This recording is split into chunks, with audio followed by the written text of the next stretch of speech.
बहुत अच्छी दोस्ती थी। रमेश पेशे से एक फोटोग्राफर था। वो जहाँ भी घूमने जाता वहाँ की फोटो खींचता और उन्हें अपनी एल्बम में लगाता। रमेश को घूमने का बहुत ही ज्यादा शौक था। सुरेश पेशे से एक सुनार था। सुरेश बहुत ही लालची था। उसे जहाँ भी कुछ मुफ्त में मिलता वो उसे बिना सोचे समझे ले लेता। एक दिन सुरेश को उसके एक दोस्त ने बताया कि उनके गांव के बीचों बीच जो जंगल है उसमें एक हवेली में बहुत सारा सोना और हीरे जेवरात है। तो बस फिर क्या था, सुरेश को वो हीरे जेवरात मुफ्त में किसी भी हालत में लेने थे। सुरेश को उसके दोस्त ने ये भी बताया कि उस हवेली में कोई भी उन हीरों को लेने जाता है तो वो वापस नहीं आ पाता। वहाँ एक नागिन चुड़ैल का साया है।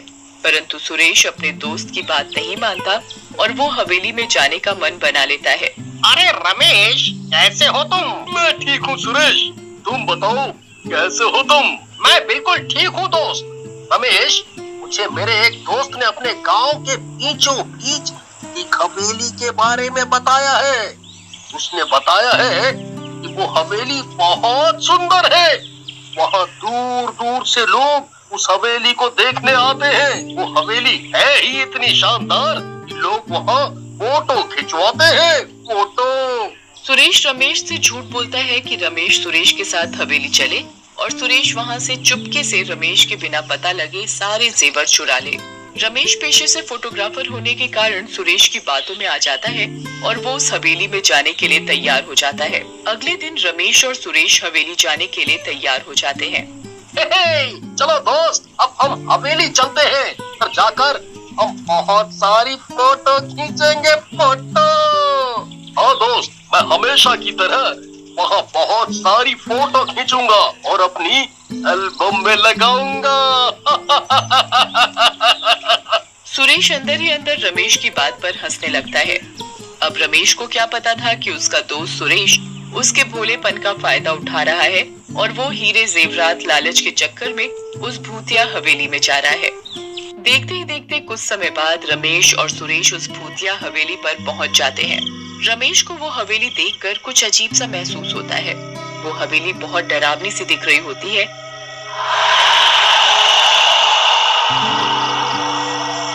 और वहाँ दूर दूर तक कोई भी इंसान हवेली देखने नहीं आया होता। अरे भाई सुरेश, तुम ये कैसी हवेली में ले आए मुझे? यहाँ तो दूर दूर तक कोई भी नहीं दिख रहा है। मुझे तो बहुत डर सा लग रहा है। ऐसा करते हैं, हम उल्टे चलते हैं। अरे नहीं रमेश, तुम कैसी बात कर रहे हो दोस्त? अब हम इतनी दूर आ गए हैं, बोलो अब बिना देखे चले जाएंगे तो हमारा इतनी दूर आने का क्या फायदा होगा? रमेश और सुरेश को तभी वहाँ एक जहरीला सांप नजर आता है। अरे सुरेश, देखो, हम बहुत गलत जगह आ गए हैं। देखो ना, यहाँ तो सांप घूम रहे हैं। मुझे घर जाना है। हाँ, घर जाना है। वो सांप रमेश और सुरेश की तरफ ही आ रहा होता है। अरे भागो यहाँ से सुरेश, ये सांप तो हमारी तरफ ही आ रहा है। भागो। तभी रमेश और सुरेश को एक लड़की नजर आती है और वो बीन बजा रही होती है। वो लड़की बीन बजाकर उस जहरीले सांप को वहाँ से भगा देती है। अरे धन्यवाद बहन जी, आज तो आपने हमें बचा लिया, नहीं तो पता नहीं हमारा क्या हाल होता। हम तो सांप देखकर डर ही गए थे। अरे डरो मत आप दोनों, मैं तो यहाँ सपेरन हूँ। यहाँ इस हवेली में बहुत से सांप हैं और यहाँ बहुत से लोग आते हैं इस हवेली को देखने, तो मैं उन लोगों को सांपों से बचाती हूँ। उस लड़की की बात सुनकर रमेश को थोड़ा चैन आया। अरे यहाँ तो बहुत से लोग आते हैं, पर आज इधर कोई दिखाई क्यों नहीं दे रहा है? अरे बस समय समय की बात है, कभी यहाँ इतने लोग होते हैं, कभी कोई नहीं। आज वैसे भी अमावस्या की रात है, इसलिए कोई नहीं आया। अमावस्या की रात? इससे हवेली देखने का क्या मतलब? अरे कुछ नहीं, तुम्हें समझ नहीं आएगी ये कहानी। अरे रमेश, तुम यहाँ ही रुको, मैं अभी आया। अभी 1 मिनट हवेली के अंदर से। इतने में तुम बाहर से हवेली की फोटो खींचो। ठीक है। सुरेश की बताई गई बात अनुसार रमेश हवेली के बाहर से फोटो खींचने लग जाता है। सुरेश चालाकी से हवेली के अंदर जाता है, साथ ही वो लड़की भी उसके पीछे चल पड़ती है। अरे आज तो मैं माला माल होकर ही घर लौटूंगा। रमेश तो इस बात से अनजान है कि इस हवेली में हीरे जवाहरात दबे हुए हैं।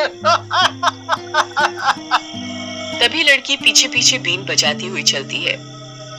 अरे वाह, क्या बात है, आज का दिन तो बहुत ही अच्छा नजर आ रहा है। रमेश भी मेरे साथ हवेली तक आ गया और ये लड़की भी मेरे बिना कहे बीन बजा रही है और रास्ते में जो भी सांप आ रहा है उसे भगा रही है। लगता है आज तो मैं विजयी होकर ही हवेली से लौटूंगा। ये लड़की बीन बजाती हुई सुरेश के पीछे चलती जाती है और सुरेश के रास्ते में जो भी सांप आता है उसे भगा देती है। कुछ ही दूर चलते चलते सुरेश को हवेली में एक बहुत बड़ा सा दरवाजा नजर आता है। लगता है यही है वो दरवाजा, इसी के अंदर ही मेरा सोना चांदी है। सुरेश एक भी मिनट खराब न करते हुए दरवाजे की तरफ बढ़ता है। देखते ही देखते सुरेश वो दरवाजा खोल देता है। दरवाजा खुलने के बाद वो देखता है कि अंदर बहुत सारे हीरे जेवरात हैं। अरे वाह, आखिरकार मैं पहुंच ही गया अपने मुकाम तक। सुरेश हीरे बटोर ही रहा होता है कि इतने में सुरेश के पीछे खड़ी हुई लड़की एक भूतिया नागिन का रूप ले लेती है। हाय राम, ये तो कोई डायन है, बचाओ बचाओ। अरे तुम कौन हो, मेरा पीछा छोड़ दो।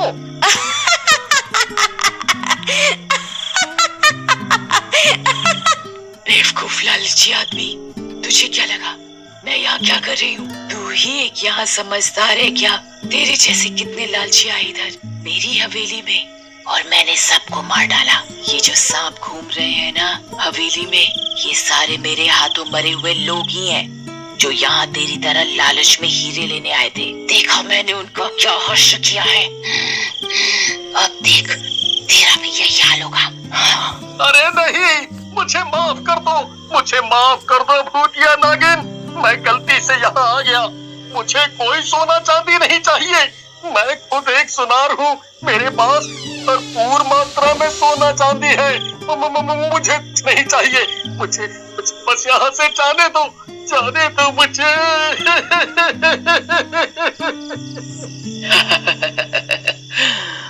ऐसे कैसे? अब देख तेरे कर्मों की सजा बाहर खड़े तेरे दोस्त को भी मिलेगी।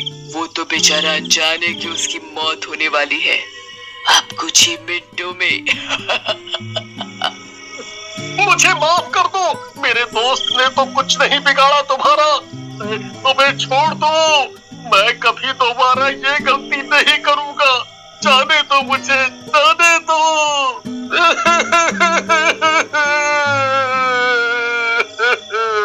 सुरेश उस भूतिया नागिन के आगे हाथ पैर जोड़कर गिड़गिड़ा ही रहा होता है कि तभी वो भूतिया नागिन उसे डस लेती है और उसके डसते ही सुरेश एक सांप में तब्दील हो जाता है। देखते ही देखते वो भूतिया नागिन हवेली के बाहर जाती है। इस लालची आदमी का तो अब खात्मा हो गया। अब बाहर जाकर इसके दोस्त को भी सांप में तब्दील करूंगी। आखिरकार इन्हीं सांपों से तो मेरी ताकत बढ़ती है। ये भूतिया नागिन सुरेश को सांप बनाकर बाहर जा ही रही होती है। तभी रमेश परेशान होने लग जाता है कि उसका दोस्त सुरेश किधर रह गया, अभी तक अंदर से बाहर क्यों नहीं आया। लगता है अब तो अंदर ही जाकर देखना पड़ेगा। रमेश हवेली के अंदर जाता है और वो उधर सामने से भूतिया नागिन को आते हुए देखता है। अरे कोई है, भागो यहाँ से, ये तो एक भूतिया नागिन की हवेली है। सुरेश मेरे दोस्त, तुम किधर हो? हमें घर जाना चाहिए, हम बहुत गलत जगह आ गए हैं। रमेश हवेली से बाहर की तरफ भाग ही रहा होता है कि तभी वो भूतिया नागिन रमेश को पकड़ लेती है और उसे उसकी गर्दन पर बहुत जोर से डस लेती है। अरे मर गए, अरे छोड़ दे चुड़ैल, मेरे बच्चे की जान लेगी क्या? देखते ही देखते रमेश भी एक सांप में तब्दील हो जाता है और उस भूतिया नागिन की ताकत और मजबूत हो जाती है। सुरेश के लालच के कारण रमेश को भी सजा मिलती